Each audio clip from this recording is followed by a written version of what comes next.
Hello everyone, मैं हूं शिवम द्विवेदी और आप देख रहे हैं अपना पसंदीदा चैनल ज्ञानोदय के गुरुजी। सो बच्चों, जैसा आप सभी जानते हैं कि हम लोग यहाँ पे क्लास 12th की फिजिक्स को पढ़ रहे हैं और जिसका ये चैप्टर नंबर 3 है और आज हम इसमें करने वाले हैं किरचॉफ के नियम पर आधारित कुछ महत्वपूर्ण न्यूमेरिकल को। बच्चों, ये सारे के सारे जो क्वेश्चन मैं आज के सेशन में करने वाला हूँ, ये क्वेश्चन आपके लिए इंपॉर्टेंट है। यहाँ से एक अंडरस्टैंडिंग आपकी बनेगी कि कैसे हम लोगों को किरचॉफ के नियम के न्यूमेरिकल को करना है। यदि आपको कुछ भी नहीं आता है कि किरचॉफ का नियम क्या होता है, तब भी ये आपके लिए बहुत ही आसान होगा कि अगर आपको किरचॉफ का नियम आता भी नहीं है तब भी कोई भी प्रॉब्लम नहीं होगी। लेकिन फिर भी मैं कहूंगा कि अगर आपने अभी तक मेरे पिछले वीडियो को नहीं देखा है जिसमें मैंने आपको किरचॉफ के नियम के बारे में बताया है, तो जाके आप लोग पिछले वीडियोस को जरूर देख लीजिएगा। चलिए फिर आज के सेशन को शुरू करते हैं, क्योंकि गुरुजी हैं तो संभव है। सबसे पहले मैं आप लोगों को एक बात और भी बोलना चाहूंगा। मैं पिछले 2-3 दिन से थोड़ा सा परेशान था। आप लोगों ने बहुत ज़्यादा सपोर्ट किया है मुझे, उसके लिए तहे दिल से सभी को शुक्रिया। चलिए शुरू करते हैं इस वीडियो को। तो बच्चों, आपने यहाँ देखा कि किरचॉफ के नियम पर आधारित क्या न्यूमेरिकल, ये वो न्यूमेरिकल होंगे जो आपके एक अंडरस्टैंडिंग बनाएंगे कि कैसे भाई हम लोगों को न्यूमेरिकल करना है पेपर में। जरा ध्यान से देखो, मैंने यहाँ पर एक न्यूमेरिकल लिख रखा है और लिखा है कि संलग्न चित्र में, और यहाँ पर चित्र नहीं है। अगर मैं इस न्यूमेरिकल को करूंगा तो थोड़ा सा आप लोगों को प्रॉब्लम होगी, इसलिए पहले मैं थोड़ा आसान वाला एक प्रश्न आपके सामने रखता हूं और उसके बाद इसको मैं बच्चों यहां करूंगा। तो जरा ध्यान से देखना, मैं एक क्वेश्चन यहां लिख रहा हूं और इसका आपको आंसर करना है। ठीक है, मैंने क्वेश्चन आज ऑलरेडी पहले से लिखकर नहीं रखे हैं, एक चित्र बनाऊंगा और उसके माध्यम से करूंगा। यहां पर बच्चों एक चित्र हम आपके सामने बनाने जा रहे हैं और इस चित्र में आपको बताना है धारा का मान। ठीक है, तो मान लीजिए कि यहां पे जो धारा बह रही है वो है 3 एम्पियर की धारा और यहां पे जो धारा है वो है आई एम्पियर की धारा। जरा इनकी डायरेक्शन को ध्यान से देखना। और उसके बाद यहां जो धारा है वो है 4 एम्पियर की धारा और यहां जो धारा बह रही है वो है बच्चों क्या, 6 एम्पियर की धारा। और यहां पर जो धारा है वो कितनी है, 10 एम्पियर की धारा है। यहां पर जो हमारे परिपथ है वो टोटल कितने हैं, 5 है। और इसके बाद इसका अगर मैं क्वेश्चन लिखूं तो मैं लिखूंगा कि संलग्न परिपथ में धारा आई का मान ज्ञात कीजिए। तो यहां मैं लिख भी देता हूं कि परिपथ में धारा का मान ज्ञात कीजिए। परिपथ में धारा आई का मान ज्ञात कीजिए। ठीक है, आई का मान ज्ञात कीजिए। तो इसमें हमको क्या करना है बच्चों, धारा आई का मान ज्ञात करना है। ठीक है, तो हमें क्या करना है, धारा का मान ज्ञात करना है। मेरी राइटिंग थोड़ा टूटी फूटी है, आज मैनेज कर लेना आप लोग। तो देखो बच्चों, हमने आपको बताया था कि किरचॉफ का पहला नियम कहता है कि किसी संधि पर आने वाली और जाने वाली धाराओं का जो योग होता है, मतलब मान लो आपने आने वाली धारा और जाने वाली धारा दोनों का बीजगणितीय योग निकाला और वो आएगा आपका क्या, 0। तो इसका मतलब है, या फिर हम कह सकते हैं कि आने वाली धाराओं का योग कर लो और वो किसके बराबर होगा, जाने वाली धाराओं के योग के बराबर होगा। तो हम यहां लिखेंगे, यहां पे लिखेंगे हल, और मैं आप थोड़ा कोशिश करूंगा कि राइटिंग सही बने बच्चों। तो हमने यहां लिखा कि किरचॉफ के नियम से, क्या लिखा बच्चों हमने लिखा किरचॉफ के नियम से। अब किरचॉफ का कौन सा नियम लगाओगे, यहां पर पहला नियम है ना, किरचॉफ के नियम से। अब किरचॉफ का पहला नियम कहता है कि जो आने वाली धारा है उनका योग कर लो, वो बराबर होगा जाने वाली धाराओं के। देखो बच्चों, कौन कौन सी यह धाराएं आने वाली हैं। 3 एम्पियर की धारा इस संधि पे जा रही है, 4 एम्पियर की धारा इस संधि पे आ रही है और 6 एम्पियर की धारा इस संधि पे जा रही है। इसका मतलब 3 एम्पियर, 4 एम्पियर और 6 एम्पियर, इनको आपस में जोड़ेंगे। तो हमने यहां पे लिखा कि 3 एम्पियर की धारा, ठीक है, हमने लिखा 3 एम्पियर। उसके बाद फिर बच्चों कितना है, वो देखो 4 एम्पियर है, वो भी आ रहा है संधि पे, और प्लस ये हमारा 6 एम्पियर भी आ रहा है संधि पे, और ये हो गया हमारा, ये किसके बराबर होगा, ये जाने वाली धाराओं के योग के बराबर होगा। इसका मतलब है कि आई में हम लोग 10 एम्पियर को जोड़ेंगे। तो हम लोग लिखेंगे कि आई और उसके बाद फिर लिखेंगे बच्चों हमारा क्या है, 10 एम्पियर। अब ध्यान से देखना, इन सबको जोड़ लिया तो 4 3 हो गए 7, और 7 में हम 6 जोड़ देंगे तो जोड़ने के बाद आएगा बच्चों कितना, 13 एम्पियर आएगा। इस 10 एम्पियर को इधर ले आएंगे तो ये माइनस का 10 एम्पियर हो जाएगा और यहां हो जाएगा हमारे पास क्या, आई। इस तरीके से यहां जो मेरा आंसर आएगा वो कितना आएगा, 3 एम्पियर, और ये हमारा आई का मान आ जाएगा। आई बराबर कितना हो जाएगा बच्चों, 3 एम्पियर, और यही मेरा क्या होगा, पहले क्वेश्चन का आंसर होगा। उम्मीद है कि पहला प्रश्न आप लोगों को बहुत ही अच्छी तरीके से समझ में आया होगा। इसी तरीके से एक दूसरा भी क्वेश्चन होगा, उसको भी बच्चों हम लोग यहां करेंगे। तो जरा दूसरा क्वेश्चन देखना कि क्या है। अब थोड़ा परिपथ हम अलग बनाएंगे, जरा ध्यान से देखना बच्चों। ये एक बिंदु है, ये एक परिपथ, फिर उसके बाद ये एक इधर है और एक इधर है। उसके बाद ये एक इधर गया, यहां 2 एम्पियर है, उसके बाद फिर से ये इधर आया और आने के बाद फिर से कुछ शाखाओं में अलग अलग बट जाता है। इस तरीके से बना दिया गया। ठीक, जरा ध्यान से देखना। अब ना हमने क्या किया, अभी मैं कुछ कठिन क्वेश्चन भी करूंगा, बिल्कुल परेशान मत हो। ठीक है, तो यहां पे जो धारा है वो कितनी है, 4 एम्पियर की है, और यहां जो धारा है वो भी कितनी है बच्चों, 4 एम्पियर की धारा है। यहां जो धारा है वो है 2 एम्पियर की। जरा ध्यान से दिशा देखना है इनकी। उसके बाद यहां जो धारा है वह है 2 एम्पियर की, और उसके बाद यहां जो धारा है बच्चों 1 एम्पियर की। यहां पे धारा हमसे पूछा गया है आई का मान, और उसके बाद यहां पे हमारा 2 एम्पियर। ये हो गया बच्चों। बस ऐसे ही हमारा चित्र बनाकर दिया गया है। इसमें भी लिखा है कि संलग्न चित्र में धारा का मान ज्ञात कीजिए। तो हमने यहां पे क्वेश्चन आपका लिख देते हैं कि संलग्न चित्र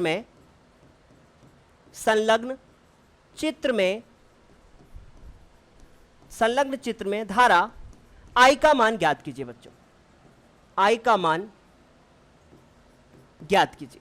ठीक है, देखो मैं आप लोगों को पहले बता देता हूं कि मैं थोड़ा सा धीरे धीरे आज बोलूंगा, और धीरे धीरे ही ना इस वीडियो को हम यहाँ पे कंटिन्यू करेंगे।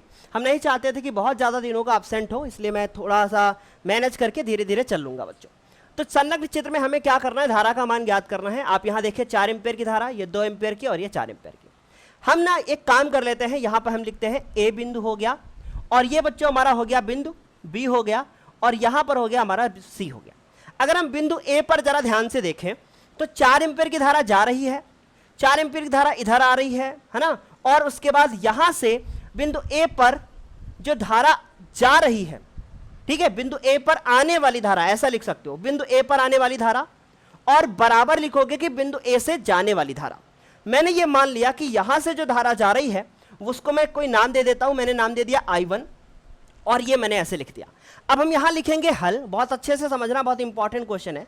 हमने लिखा कि बिंदु ए पर, बहुत अच्छे से समझना बेटा, बिंदु ए पर अगर हम बिंदु ए पर किरचॉफ के नियम को लगाएं, जो कि हमारा किरचॉफ का पहला नियम है, तो वो क्या कहेगा कि भाई 4 एम्पियर की धारा जा रही है, और इधर से भी 4 एम्पियर की धारा जा रही है, और ये दोनों बराबर किसके होंगी, ये 2 एम्पियर के और I1 के। तो ये 2 एम्पियर की धारा और उसके बाद ये I1 के बराबर होंगे। यहां से देखो 8 एम्पियर होगा, और उसके बाद ये 2 एम्पियर इधर आके माइनस कर लोगे, ठीक है, और इधर से आ जाएगा हमारा I1। तो I1 का जो मान आएगा यहां से वो आएगा बच्चों कितना, 6 एम्पियर। उम्मीद है कि आप लोगों को इतना समझ में आया होगा अच्छे से। ठीक है, मैं जरा फैन को अपनी तरफ कर लेता हूं। हाँ, तो अभी सब सही है। देखो अब ये I1 बराबर हो गया हमारे पास कितना, 6 एम्पियर का धारा। इसका मतलब है यहां से जो धारा मिलेगी हमको वो कितने एम्पियर की धारा जाएगी बच्चों, 6 एम्पियर की। ठीक, अब इतनी बात क्लियर। हम इसको क्या करते हैं, थोड़ा छोटा कर देते हैं। अब अच्छे से समझना है इसको। ठीक, अब देखो आगे कंटिन्यू करते हैं। अब हम वापस आते हैं और हम देखते हैं बिंदु बी पर। तो हमने यहां लिखा कि बिंदु बी पर, क्या लिखा बच्चों, बिंदु बी पर। और बिंदु बी पर अगर हम लोग ध्यान से देखें तो ये I1 जा रही है जो हमारी 6 एम्पियर है, और उसके बाद ये 6 एम्पियर इधर जा रही है। इसका मतलब यहां पे पहुंचेगी 6 एम्पियर, और 2 उधर चली जाएगी और इधर कुछ जाएगी। मैंने मान लिया कि यहां जो जाती है वो कितनी जाती है, I2 जाती है। ठीक, देखो आंसर नहीं बताना है सीधे, मैं आंसर तो डायरेक्ट बता देता, अभी 1 मिनट लगता, लेकिन आपको कॉन्सेप्ट भी क्लियर करना है कि ऐसे ही अगर 1000 क्वेश्चन आएंगे तो हम कर लेंगे। ठीक, तो देखो ये 6 एम्पियर की धारा है, तो हमने लिखा बिंदु ए पर, और बिंदु ए पर 6 एम्पियर की धारा जा रही है, सिर्फ 2 एम्पियर की उधर जा रही है, 2 I1 I2 इधर जा रही है। देखो 2 एम्पियर उधर है और I2 इधर है, इसका मतलब ये 2 एम्पियर में I2 को हम जोड़ेंगे। समझ में आई बात बेटा, क्लियर हुआ। अब हम यहां से अगर I2 का मान निकालेंगे तो मेरा आएगा 6 माइनस 2 एम्पियर, और इसका मतलब है कि I2 का मान आएगा यहां से कितना बच्चों, 4 एम्पियर की धारा हमारी यहां पे आएगी। इसका मतलब है बच्चों ये हमारी धारा आएगी 4 एम्पियर। अब समझ में आई बात। अब हम लोग मेन आंसर की तरफ बढ़ते हैं और हम लोग लिखेंगे एक बिंदु सी पर,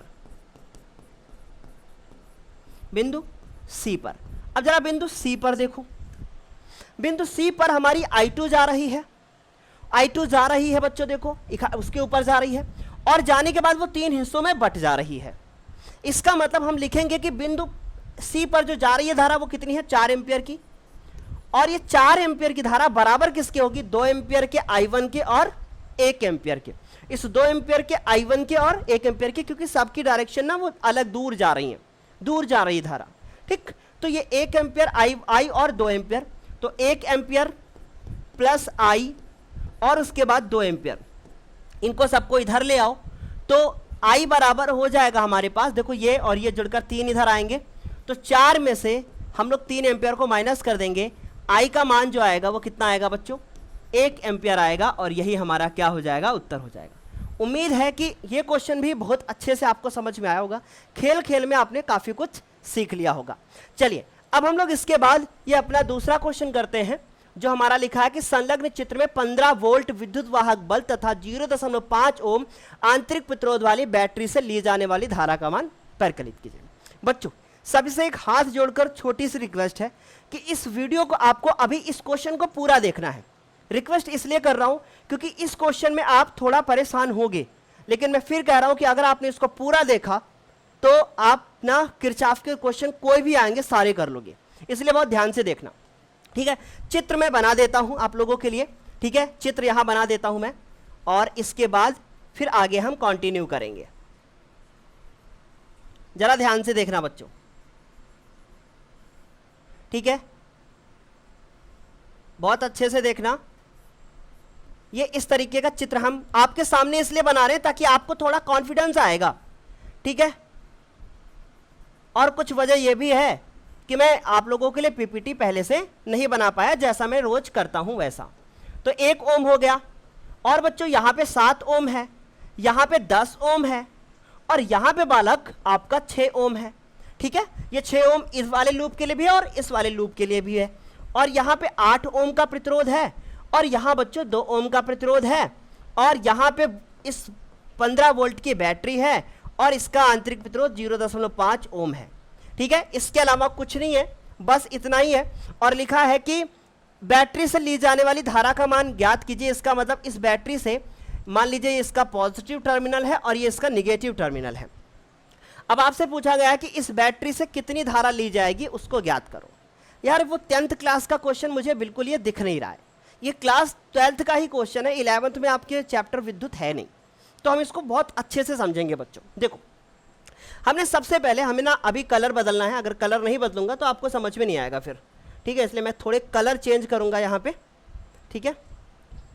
सारा खेल अभी कलर का ही है यहाँ पे। देखो अब हम सबसे पहले इसमें लूप बनाना स्टार्ट करेंगे और समझना शुरू करेंगे कि बैटरी से धारा निकलेगी किधर किधर जाएगी। समझिए सबसे पहले, मान लीजिए कि इस बैटरी से जो धारा निकल रही है वो धारा निकल रही है बच्चों कितनी, I1 धारा इस बैटरी से निकली। निकलने के बाद जब ये धारा यहां पहुंचेगी तो 2 ओम के पास जो धारा होगी वो कितनी होगी, I1 ही होगी, ठीक। जाने के बाद यहां पे देखो, यहां पे जाने के बाद ये धारा जब यहां पहुंचेगी तब भी I1 ही रहेगी, लेकिन जब धारा इस पॉइंट पे पहुंचेगी, ये यहां पे पहुंचेगी बिंदु ए पर, वहां पे पहुंचेगी, तब इस धारा को सोचना पड़ेगा मैं किधर जाऊं। अब वो धारा सोचेगी मैं उधर जाऊं या फिर इधर जाऊं। इसका मतलब है कि मैंने मान लिया कि I1 पार्ट में से I2 पार्ट कुछ माइनस हुआ, और माइनस होने के बाद वो 7 एम्पियर के पास, 7 ओम के पास चला गया। तो मैंने ये मान लिया कि I1 से ये घूम के यहां पे गया, और यहां पे जाने के बाद यहां पे जो धारा पहुंची वो चली गई I2। ये हमने मान लिया कि इधर जो पहुंचा वो कौन पहुंचा बच्चों, I2 पहुंचा। और अगर इधर मेरी I2 धारा पहुंचेगी तो इधर फिर कितनी आएगी, इस 6 ओम के पास। इस 6 ओम के पास बच्चों जो धारा मेरी आएगी वो आएगी I1 में से I2 माइनस होने के बाद। उम्मीद है बच्चों इतना समझ में आया होगा कि इधर जो आएगी वो I1 में से I2 माइनस होने के बाद आएगी, ठीक। अब इस 1 ओम के पास जो धारा रहेगी वो भी कितनी होगी, I2 ही होगी, और इसके पास 10 ओम के पास भी धारा होगी जो I2 होगी। देखो अब मैं आपको एक छोटा सा ट्रिक देता हूं कि ऐसे बड़े बड़े क्वेश्चन आएंगे तो हम कैसे जानेंगे, कैसे करेंगे, शुरुआत कहां से करेंगे।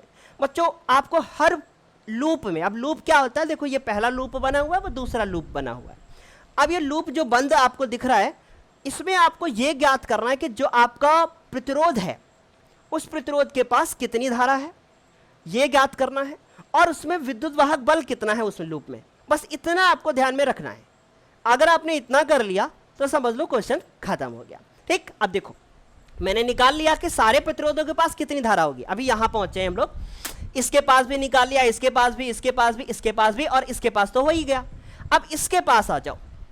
जब इस पॉइंट पे हम देखेंगे तो यहां I2 आएगा, यहां I2 आएगा, और उधर से I1 I2 चला रहा है। अब I2 घूम के तो इधर चला जाएगा, लेकिन जब यहां पे आएंगे तो 8 ओम के पास जो धारा रहेगी ना बच्चों, वो I1 ही होगी। इस 8 ओम के पास जो धारा रहेगी वो I1 ही होगी। I1 में से I2 माइनस है, इधर से I2 प्लस जा रहा है, और I1 माइनस I2, और इधर से जब प्लस I2 जा रहा है तो वो जाने के बाद इसको खत्म कर देगा, और फिर से हमारी धारा I1 इधर चली आएगी। समझ गए बच्चों कि नहीं? बोलो एक बार, क्लियर हुआ आपकी इतना? ठीक है, तो यहां पे जो धारा होगा, मैंने बोला ठीक है, जैसा लग रहा है सब क्लियर ही हो गया है। ठीक चलो देखो, यहां पे जो धारा आएगी वो आएगी हमारी कितनी? I1, और हो भी गया होगा, और इसके पास भी हमारा I1 धारा ही रहेगी, क्योंकि 0.5 ओम है, यहां पर भी I1 धारा होगी। उम्मीद है बच्चों इतना आपको बहुत अच्छे से कोई भी समस्या नहीं हुई होगी और सारा समझ में आ गया होगा। चलो अब हम लोग इसको हल करते हैं। तो हमने यहां लिखा कि माना बैटरी से निकलने वाली धारा, माना बैटरी से निकलने वाली धारा, बहुत अच्छे से देखना बेटा, ठीक है, माना बैटरी से निकलने वाली धारा जो हमारी है वो कितनी है? I1 है, ऐसा हमने मान लिया है। ठीक है, अब जितनी कहानी मैंने आपको बताई है वो आप अपने शब्दों में भी लिख सकते हो। कैसे लिखोगे? कि बैटरी से निकलने वाली धारा I1 है, और वो धारा I1 बिंदु, यहां आप नाम डाल लो कि A हो गया और यहां पर B हो गया। बिंदु A पर पहुंचने के बाद 2 भागों में बढ़ जाती है। दूसरे लूप में 7 ओम, 1 ओम और 10 ओम के पास I2 धारा जाती है। बचा हुआ भाग हमारा 6 ओम के पास जाता है। बिंदु B पर पुनः धारा का विभाजन हो जाता है, और 8 ओम के पास I1 धारा, और उसके बाद इस लूप में I1 माइनस I2 6 ओम के पास रहेगी, और 0.5 ओम के पास जो धारा बहेगी बच्चों वो हमारी कितनी होगी? I1 ही होगी, क्योंकि बैटरी से निकल रही है धारा, वो धारा बैटरी में ही रहेगी। उम्मीद है बालक इतना समझ में आएगा, अपने शब्दों में इसको लिख सकते हो। ठीक है, अब हमने क्या किया कि हमने इसको माना कि ये मेरा लूप 1 है, और इसको माना कि बच्चों ये लूप 2 है। अब एक लूप में जिस तरीके से चलेंगे दूसरे में भी हमको उसी तरीके से चलना है। कोई जरूरी नहीं है आप दूसरी तरीके से भी चल सकते हो, लेकिन अभी आप 12th में हो, अभी आप ऐसे चलो, जब आगे जाओगे आप तो देखोगे आप कि आप किसी भी तरीके से किसी भी लूप में आप घूम सकते हो, चल सकते हो। चलो मैंने माना कि इस लूप में इस तरीके ये कॉम्बिनेशन लेके मैं चलता हूं, और इसमें भी फिर हम ऐसे ही लेके चलेंगे। ठीक, अब इसका मतलब क्या है? बहुत अच्छे से देखो, एक क्वेश्चन कर ले गए, सारे कर लोगे।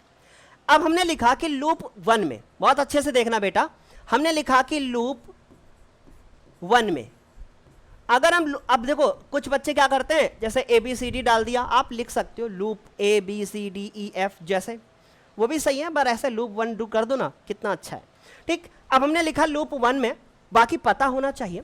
अब देखो इस 2 ओम के पास धारा कितनी है? I1। तो पहले हमें यह देखना है कि इसके पास धारा कितनी है।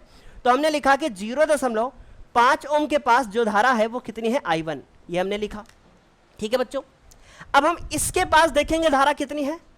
2 ओम के पास, 2 ओम के पास भी I1 है, इसके पास भी लिखा बच्चों। अब हम इस पे आ गए, अभी देख लो जरा ध्यान से, यहां से हम चुक चुक चुक चुक चल रहे हैं बच्चों, और सीधे घूमते हुए चले आ रहे हैं, कहीं पर धाराएं आपस में टकरा नहीं रही हैं। और जब तक धाराएं आपस में ना टकराएं, आपका दिमाग भी बिल्कुल सीधा ही चलना चाहिए, इसको टकराना नहीं चाहिए। अगर धारा टकरा रही है तभी दिमाग में आएगा कि भाई जब टकरा रही है तो एक पॉजिटिव दूसरी निगेटिव होनी चाहिए। अब दूसरी निगेटिव कैसे होगी वो अभी लूप 2 में पता चल जाएगा, परेशान मत हो, अभी आप इतना देखो। ठीक, हमने यहां से देखा तो हम धारा की दिशा में चल रहे हैं, और धारा की दिशा में चलने पे हमने बोला था धारा का मान पॉजिटिव होगा, ऐसा बोला था। अब यहां पे आ जाओ, यहां पे 6 ओम है और I1 I2 अच्छे से समझना, लेकिन पहले हम इसके साथ लिख देते हैं, उसको बाद में लिख लेंगे। इसको देखते हैं तो 8 ओम के पास जो धारा है वो कितनी है? I1 है, और इसके बाद यहां तो हो गया काम। अब इसको देखो, प्लस इसके पास जो बच्चों 6 ओम के पास जो धारा है वो I1 माइनस I2 है। इतना बालक समझ में आया? अच्छे से आया समझ में? ठीक, अब देखो ये किसके बराबर होगा? हमने लिखा इज इक्वल टू। ठीक, हमने आपको बोला था कि जब धारा की दिशा में चलेंगे तो देखो मैं बहुत आराम से पढ़ा रहा हूं, जब हम लोग धारा की दिशा में चलेंगे तो धारा का मान कैसा होगा बच्चों? पॉजिटिव होगा। लेकिन जब हम लोग किसी भी बैटरी में प्लस से माइनस की ओर चलेंगे, प्लस से माइनस की ओर चलेंगे, तो विद्युत वाहक बल पॉजिटिव होगा, ऐसा मैंने आपको बोला था। तो देखो प्लस से हम घूम के यहां आ गए। देखो अब आप सोचोगे कि सर जी हम ऐसा भी तो कह सकते हैं कि माइनस से प्लस की ओर चले हैं। आप प्लस से माइनस क्यों बोल रहे हैं? हम कह देंगे माइनस से प्लस और चले हैं, तब तो गलत हो जाएगा। जो भी बैटरी है बीच में कहां पे ये कटी हुई है, सारे बालकों को पता है कि यार यहीं से ये हमारा सारा कनेक्शन होता है। तो हम स्टार्ट करेंगे जब कभी भी, तो देखो ऐसे चल रहे हैं ना, तो हम ऐसा नहीं करेंगे कि माइनस से उठाया प्लस पे चले गए, हम पूरा घूम के आएंगे। तो प्लस से घूम के आएंगे तो माइनस पे आएंगे, अगर माइनस से घूम के प्लस पे गए तो यहीं रह जाओगे। ये भी एक ट्रिक है, अक्सर बच्चों को कंफ्यूजन होता है। ठीक, अब हम प्लस से माइनस की ओर आएंगे तो विद्युत वाहक बल हमेशा कैसा होगा? पॉजिटिव होगा। अगर हम माइनस से प्लस आएंगे तो विद्युत वाहक बल निगेटिव होगा। ठीक, तो हम प्लस से माइनस आए और इक्वल टू का देखो यहां साइन लगाया और यहां हमने लिख दिया कि इक्वल टू 15। समझ में आया कि नहीं बोलो? मुझे पक्का यकीन है कि आपको समझ में आया होगा। मैं चित्र थोड़ा सा बच्चों दूर कर देता हूं, इसको थोड़ा उधर। ओहो पूरा सेलेक्ट हो गया, 1 मिनट। अच्छा ठीक है, ठीक फिर से अभी कर लेंगे। अच्छा इतना बोलो समझ में आया? ठीक, बहुत बढ़िया, उम्मीद है आया होगा बालक। अब 1 मिनट वेट करो थोड़ा।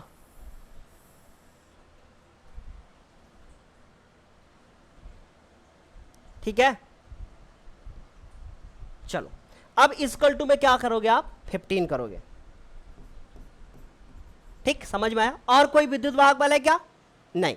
मान लो एक बैटरी यहां और जुड़ी होती, आपके मन में आया ना कि सर एक बैटरी और जुड़ी होती तो हम क्या करते? बेटा अगर यहां पे मान लो हमने एक बैटरी और जोड़ दी, ये इसका पॉजिटिव टर्मिनल होता और ये इसका निगेटिव होता, तो इसका भी मान उठा के खट से उसमें जोड़ देते, इसका मान उठा के खट से इसमें जोड़ देते। लेकिन अगर इसको पॉजिटिव कर लिया, इधर निगेटिव कर दिया, इसका जो भी मान होता वो उसमें माइनस होता, क्योंकि अपोजिट हो जाते। कुछ चढ़ा दिमाग में यहां? उम्मीद है आया होगा। अभी धीरे धीरे हम सब करेंगे, आप बिल्कुल परेशान ना हो। किरचॉफ के नियम के सारे क्वेश्चन कर लोगे। ये तो हो गया हमारा इतना। अब हम लोग लिखेंगे कि लूप 2 में, देखो एक क्वेश्चन में इतना समय क्यों ले रहे हैं सर? ये वीडियो जो देखेगा उसको किरचॉफ के नियम में समस्या नहीं होगी। लूप 2 में चलते हैं।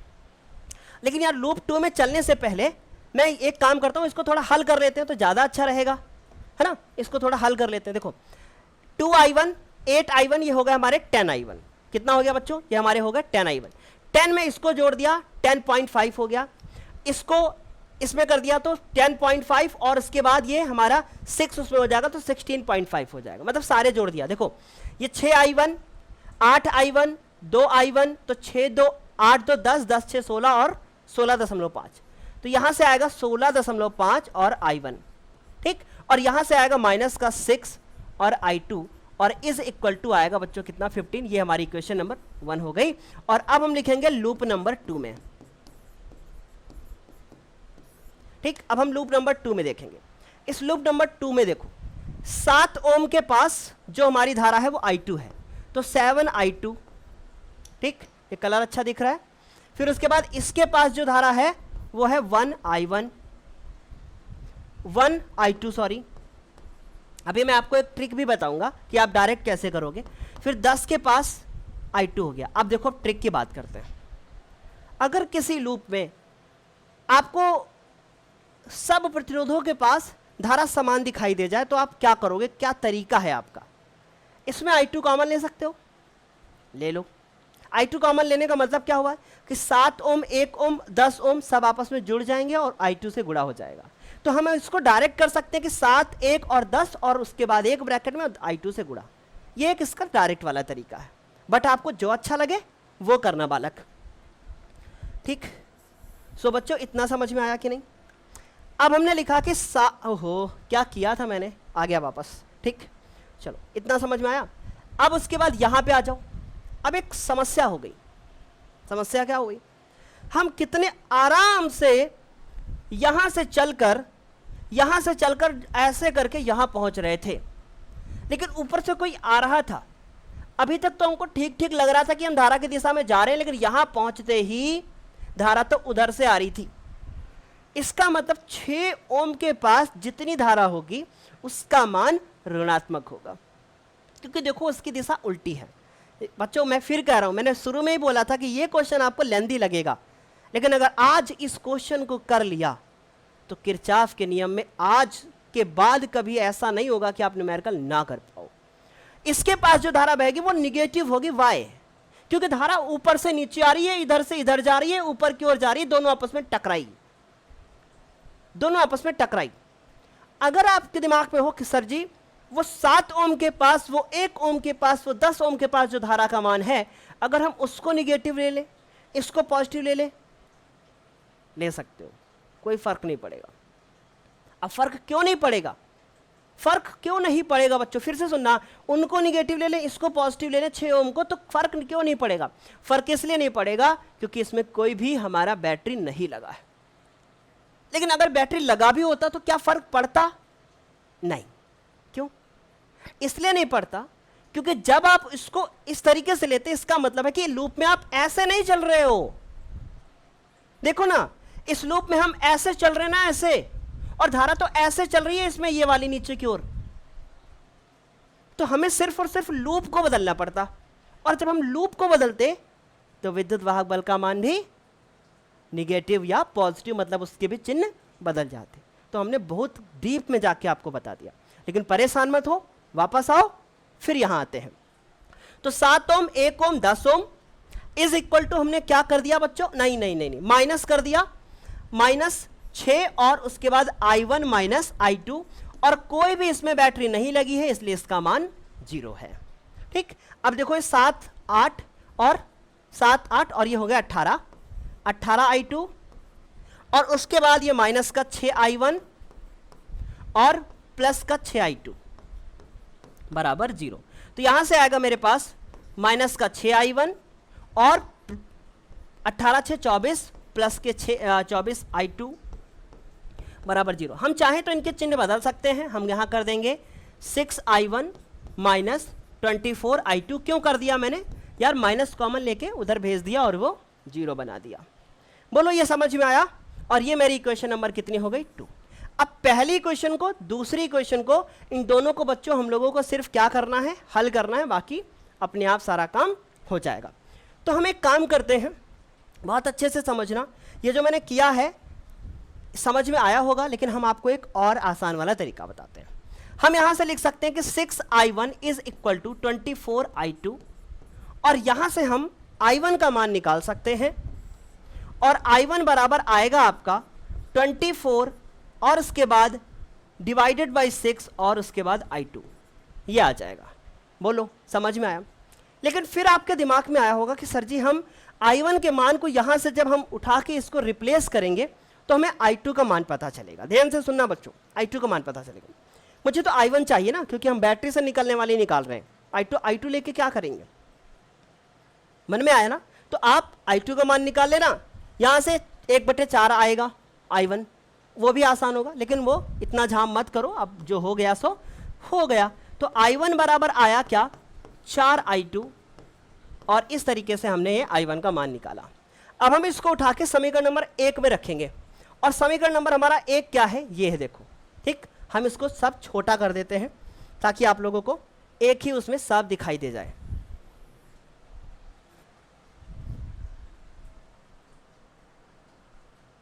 ठीक है, चलो इसको कंटिन्यू करते हैं, उसको हल करते हैं। ध्यान से समझना, समीकरण नंबर 1 है हमारा 16.5, और I1 का मान है हमारा 4 I2, और इज इक्वल टू है हमारे पास, सॉरी, -6 I2, और इज इक्वल टू कितना है बच्चों? 15 है। 16 को 4 से गुणा करोगे, 16 चौको 64, 0.5 को 4 से गुणा करो 2 आएगा, 66 आएगा। 66 में 6 चले गए तो आपको पता है 66 में 6 चले जाएंगे तो 60 आएगा। यहां से आएगा मान आपका 60 I2, और ये बराबर आएगा आपका कितना? 15। इसका मतलब है I2 का मान आएगा 15 बटे कितना बच्चों? 60। ये हो गया हमारा 4। यहां से आएगा हमारा 1/4, जिसको हम बोलेंगे 0.25 एम्पियर। बोलो बच्चों, क्या ये समझ में आया कि I2 का मान कितना आया? अब इस I2 के मान को उठा के यहां रखोगे तो हमारा आएगा I1। अतः I1 बराबर आएगा बच्चों, ध्यान से देखना, 4 गुणे 25 एम्पियर और गुणा कर देंगे हम इसको, तो आंसर आएगा 1 एम्पियर। ये मेरा I1 का मान आया। बोलो आज के बाद क्या आपको जरा से भी समस्या होगी? मैं आंसर निकाल लेता हूँ, मैं जो अपने आंसर हैं वो चेक कर लेता हूँ।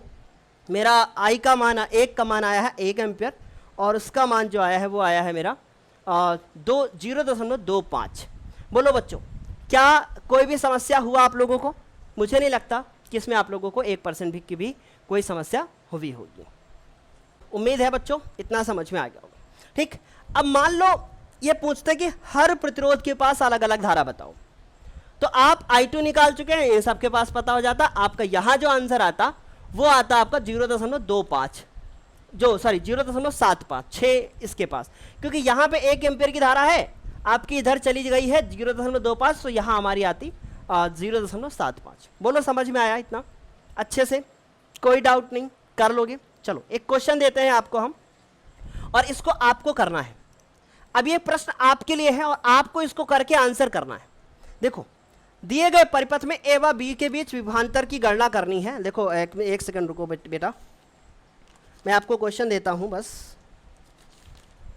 अच्छा एक बात मुझे बताना कि क्या आप लोगों को जो मैं अभी ये क्वेश्चन करवा रहा हूं अच्छे से आपको क्लियर हो रहा है सब? ठीक, मैंने कुछ टॉप क्लास के क्वेश्चन लिखे थे आप लोगों के लिए, ये बढ़िया क्वेश्चन था जो मैंने आपको बताया।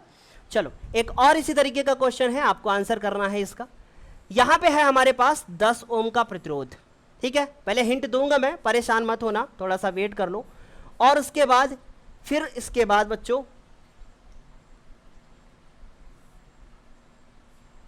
ये 10 ओम का प्रतिरोध है। उसके बाद यहाँ पे ऐसे ये है, उसके बाद ये यहाँ हो गया बच्चों। ठीक है, फिर वापस आए और यहाँ ये। ठीक है, एक सेकेंड। ठीक है, इस तरीके से बनाया गया है। यहाँ का हमारा जो प्रतिरोध है वो कितना है? 10 ओम का। मैं कलर चेंज कर लेता हूँ।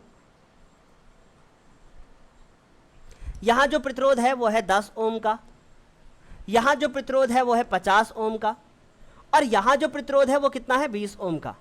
और यहाँ पे जो मेरा यहाँ पे जो हमें दिया गया है, और ये बैटरी जो दी गई है ये 3 वोल्ट का हमारे पास है।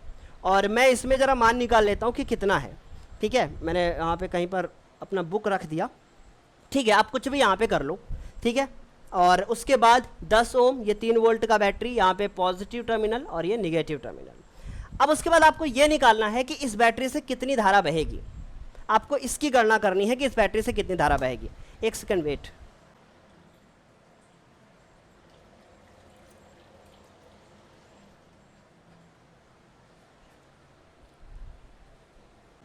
हाँ, मुझे ये देखना था कि यहाँ पे कितना जो है वो आपका प्रतिरोध है, ताकि आपको अच्छे से समझ में आए। चलो यहाँ ये निकालना है। देखो हम ऐसे कर सकते हैं कि यहाँ पे हमने धारा मान लिया कि I1 है। ठीक, यहाँ पे हमने मान लिया कि हमारी I1 धारा है, यहाँ पे पहुँची, फिर यहाँ जो गई वो हमारी I2 धारा हो गई। यहाँ पे जो धारा आएगी वो होगी हमारी I1 माइनस I2, और यहाँ पे जो धारा होगी वो हमारी होगी कितनी? I2। और यहाँ पे जो धारा है आपको पता ही है कि यहाँ पे आएंगे हम वापस, यहाँ पे I1 होगा और हम इसको कर लेंगे। आपको कमेंट सेक्शन में ये बताना है कि I1 का मान आपने कितना ज्ञात किया हुआ है। आपको I1 का मान अगर आपका सही होगा तो मेरी तरफ से आपको ये मिल जाएगा। ठीक है, तो उसके बाद आपको पता चल जाएगा कि आपका आंसर क्या है, बिल्कुल करेक्ट है। उम्मीद है कि आप लोगों को ये वीडियो पसंद आया होगा, आप लोगों ने काफ़ी कुछ एंजॉय किया होगा इस वीडियो में। मैं बहुत बड़ा वीडियो तो नहीं बना पाया आज बच्चों, ठीक है, लेकिन ट्राई करूँगा मैं कि अब थोड़े से वीडियोज़ मैं बड़े ही दूँ। ठीक है, मैं तो इस वीडियो को बनाने के लिए भी आज तैयार नहीं था। ठीक है, लेकिन फिर भी मैंने ट्राई किया और वो हमारा काम कंप्लीट हो गया। उम्मीद है कि आपको ये वीडियो काफ़ी अच्छे से समझ में आया होगा। थैंक यू सो मच आज के लिए ही, और आज के लिए इतना ही बच्चों। बाय बाय, टेक केयर और थैंक यू सो मच।